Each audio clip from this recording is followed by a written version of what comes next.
রাশিয়ার বিরুদ্ধে যুদ্ধে জয়ী হতে ইউক্রেনের জন্য $8 বিলিয়ন সামরিক সহায়তা দেওয়ার ঘোষণা দিয়েছেন প্রেসিডেন্ট জো বাইডেন। বৃহস্পতিবার এই ঘোষণা দেন তিনি। ইউক্রেনের প্রেসিডেন্ট ভলোদিমির জেলেনস্কির আমেরিকা সফরের সময় এই সহায়তার প্রতিশ্রুতি দেন প্রেসিডেন্ট। তবে এখনই ইউক্রেনকে রাশিয়ান ভূখণ্ডের গভীরে আঘাত করার জন্য আমেরিকান ক্ষেপণাস্ত্র ব্যবহারের অনুমতি দেবেন না বাইডেন।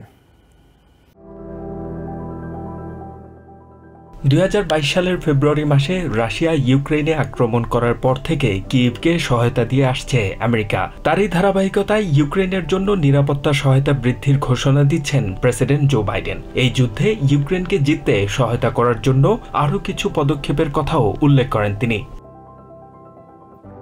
নতুন এই সহায়তার মধ্যে প্রথমবারের মতো জয়েন্ট স্ট্যান্ড অফ উইপন নামে পরিচিত নির্ভুলভাবে শত্রুর ঘাঁটিতে আঘাত হানতে পারে এমন অস্ত্র রয়েছে। এই বোমার রেঞ্জ 130 কিলোমিটার বা 81 মাইল পর্যন্ত। এই মাঝারি পাল্লার বোমা হাতে পেলে ইউক্রেনের সামরিক সক্ষমতা আরও বাড়বে বলে ধারণা করা হচ্ছে। তখন নিরাপদ দূরত্ব থেকেই রাশিয়ান বাহিনীর ওপর আক্রমণ চালানোর সুযোগ পাবে কিয়েভ বাহিনী।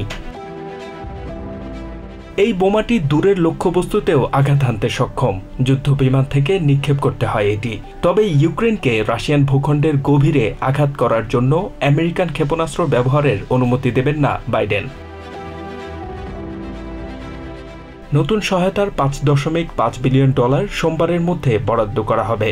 আরও $2.4 বিলিয়ন ইউক্রেন সিকিউরিটি অ্যাসিস্ট্যান্স ইনিশিয়েটিভের অধীনে দেয়া হবে বলে জানা গেছে।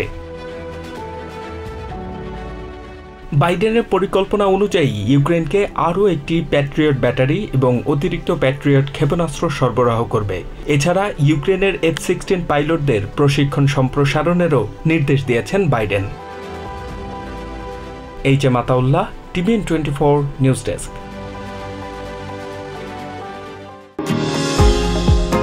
নিউ ইয়র্ক থেকে সম্প্রচারিত TVN 24 টেলিভিশন বিশ্বজুড়ে বাঙালির কণ্ঠস্বর।